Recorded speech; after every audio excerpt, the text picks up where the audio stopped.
Good morning. कल तक मैंने आपको ज्योमेट्री पढ़ाया। कल ही मैंने बोला था कि अब मैं इसको ब्रेक कब दे रहा हूँ। आज मैं एक नया टॉपिक लेकर आपके सामने आया हूँ, जिसके बारे में आप उसका बेसिकली चीज़ को पहले देखेंगे। आज टोटली बेसिकली चीज़ आपको दे रहे हैं, कल से ये आपको कंटिन्यू हो जाएगा। जैसे आप देखेंगे, सबसे पहले सीक्वेंस क्या है? A succession of numbers arranged in a definite order according to a certain given rule is called a sequence। आप सीक्वेंस को एक क्यूब के रूप में समझ सकते हैं। आप कहीं भी किसी चीज़ को क्यूब करते हैं, अपने स्तर से उसको अरेंज करते हैं, वो सीक्वेंस में हो जाता है। इस समय सीक्वेंस का अगर एग्जाम्पल ले तो बहुत बढ़िया एग्जाम्पल मिलेगा।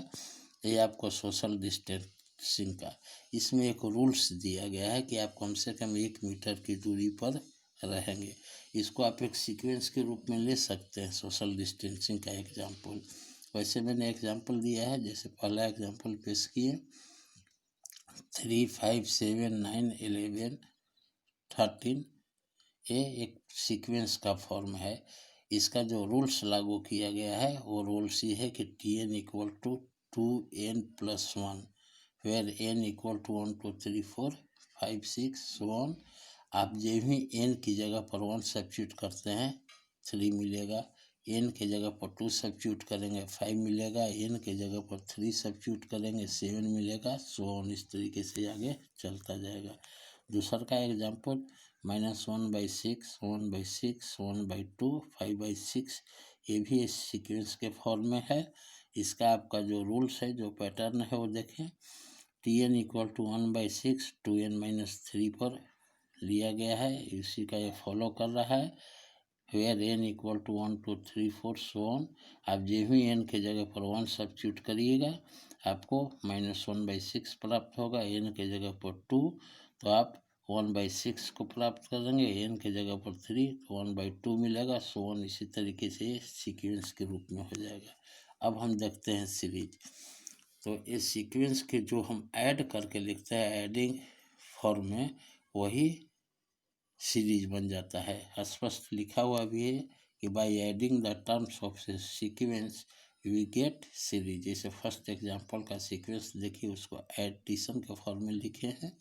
सेकेंड एग्जांपल का सीक्वेंस जो है उसको भी एडिशन के फॉर्म में लिखे हैं। ये दोनों आपको सीरीज बन गया। अब चलते हैं प्रोग्रेशन पर। Sequence which follow a definite pattern are called progression. वैसा सीक्वेंस जो एक डिफिनिट पैटर्न को फॉलो करता है, चाहे वो जो भी पैटर्न हो, उसको हम प्रोग्रेशन कहेंगे। अब यहाँ देखते हैं कि प्रोग्रेशन 3 टाइप का होता है। There are 3 types of progression. First arithmetics progression, जिसको आप शॉर्ट फॉर्म में AP के नाम से जानेंगे। सेकेंड ज्योमेट्रिकल प्रोग्रेशन, जिसको शॉर्ट टर्म में GP के नाम से जानेंगे। थर्ड हार्मोनिक प्रोग्रेशन, जिसको शॉर्ट टर्म में HP के नाम से जानेंगे। अब एक एक करके, जैसे यहाँ AP, GP और HP का एग्जाम्पल मैंने लिया है और इसको मैं समझाने की आपको कोशिश कर रहा हूँ। ध्यान से इसको देखेंगे। जैसे 2, 4, 6, 8, 10, ये AP का एग्जाम्पल है।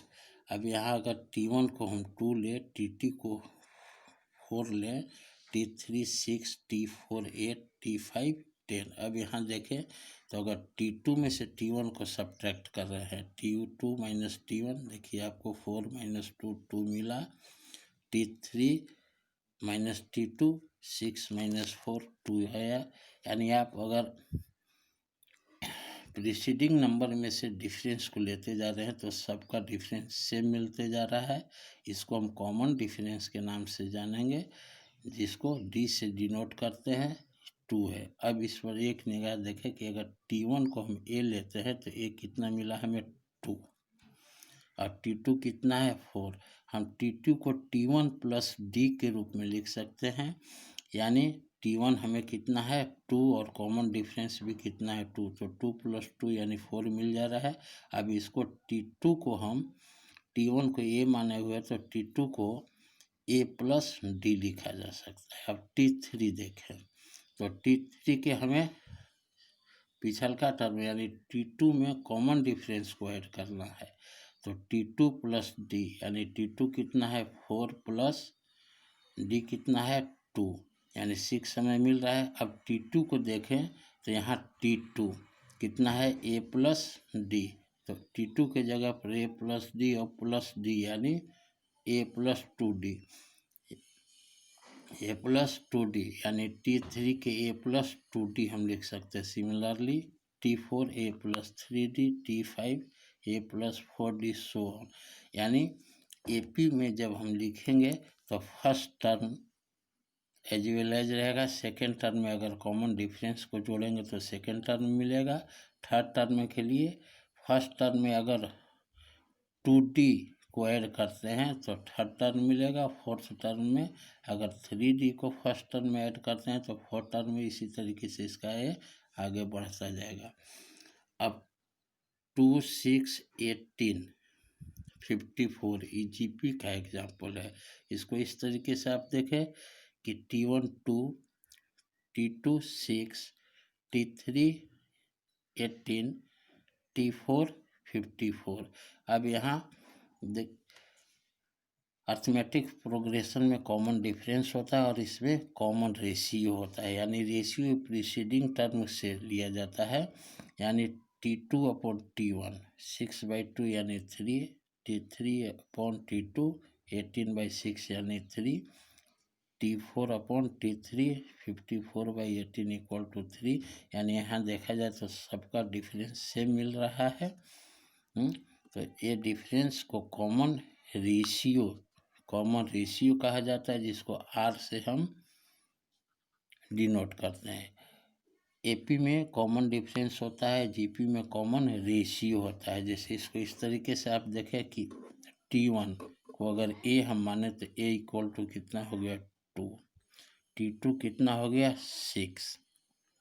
अब T2 को A इंटू R, A हमारा 2 है और R कितना है 3, यानी मल्टीप्लाई करेंगे तो हमें 6 मिल जा रहा है। T3 18 है, इसको AR स्क्वायर यानी 2 इंटू R कितना है 3 स्क्वायर, इसलिए 3 इंटू 3 इसको मल्टीप्लाई करेंगे तो 18 मिल जाएगा। सिमिलरली आप देखेंगे T4 यानी AR क्यूब, इस तरीके से करेंगे तो ये इसी तरीके से आगे इसको हम बढ़ते जाएंगे। यानी T1 को A से डिनोट कर रहे हैं तो T2 हमें A इंटू आर के फॉर्म में मिलेगा, T3 AR स्क्वायर के फॉर्म में मिलेगा, T4 AR क्यूब के फॉर्म में मिलेगा, सो ऑन इसी तरीके से बढ़ते जाएगा। और इसको आप दे सकते हैं T1A को लिखा जा सकता है AR के पावर n-1 और 1 टर्म है इसलिए 1 में से 1 को घटा दिए तो 0 हो जाएगा और R के पावर कितना हो जाएगा 0। किसी के भी पावर 0 होने का मतलब क्या होता है 1, यानी एज वेल एज A रह गया। अब यहाँ देखिए T2, यहाँ मैंने दिखाया है कि T2 को आप AR के फॉर्म में लिख सकते हैं, यानी T2 इंटू AR। अगर देखा जाए तो इसको AR R के पावर n-1, n के जगह पर 2 यानी 2 - 1 यानी 1, यानी AR के पावर 1 यानी AR। देखिए T2 को AR के फॉर्म में मिला। T3 AR स्क्वायर, यानी इसको इस फॉर्म में लिखें तो AR n-1 यानी इसके जगह पर 3 लेंगे तो 3 - 1 यानी AR स्क्वायर, सोन इसी तरीके से आगे बढ़ता जाएगा। अब HP का एग्जाम्पल, तो जो भी प्रोग्रेशन इसका निचला हम देखेंगे, यानी डिनोमिनेटर को जज कर लेंगे कि डिनोमिनेटर AP के फॉर्म में है कि नहीं। यहाँ देखा जाए तो AP के फॉर्म में डिनोमिनेटर मिल रहा है, यानी कॉमन डिफरेंस सबका क्या होते जा रहा है सेम होते जा रहा है। तो अगर AP के फॉर्म में पहले देखेंगे कि अगर डिनोमिनेटर इसका AP के फॉर्म में है तो अगर उसका रेसिप्रोकल्स करके हम लिख रहे हैं तो A आपका HP के फॉर्म में चला जाता है, यानी HP जो होता है वो GP का क्या होता है रेसिप्रोकल्स होता है। अब हमें यहाँ पर यानी HP जो होता है वो AP का रेसिप्रोकल्स होता है। इसके लिए आप देखेंगे कि इसको कैसे पकड़ेंगे कि एचपी में है, तो आप नीचे डिनोमिनेटर पर गौर से देखेंगे। डिनोमिनेटर अगर ये एपी का फॉर्म में हो, यानी जैसे यहाँ देखिए 4 - 2 2, 6 - 4 2, 8 - 6 2, 10 - 8 2, यानी इसका कॉमन डिफरेंस डिनोमिनेटर का सेम होते जा रहा है।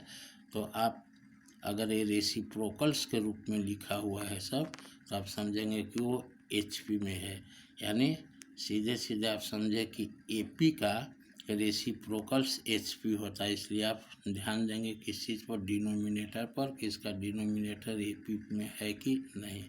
अब देखिए मुख्यतः मैं आपके लिए यानी क्लास 10th के लिए एपी ही पढ़ना है, इसलिए कल से मैं एपी का डिटेल्स देना शुरू करूँगा। इसको एपी जीपी एचपी हमें देने का मतलब यही था कि कम से कम आपके पास प्रोग्रेशन की समझ में आ जाए कि कौन सा एग्जाम्पल किस प्रोग्रेशन में होगा और उसकी पैटर्न क्या होती है।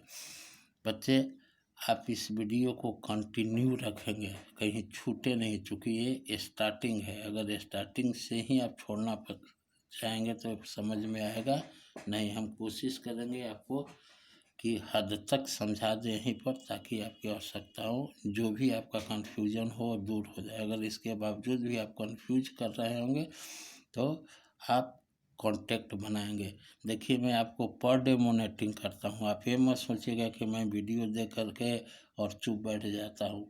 इसीलिए मैं आपके द्वारा जो भी रिक्वेस्ट हमारे आप पास आ रहा है, मैं सबको स्पेशल भी भेजना शुरू किया हूँ और उसको देखता हूँ कि आपका नेट खुला हुआ है कि नहीं, आप इसको पढ़े हैं कि नहीं, कि इग्नोर करते जा रहे। देखिए मेरा जो काम है मैं कर रहा हूँ, आपका जो काम है वो भली भांति आप करेंगे। Thank you.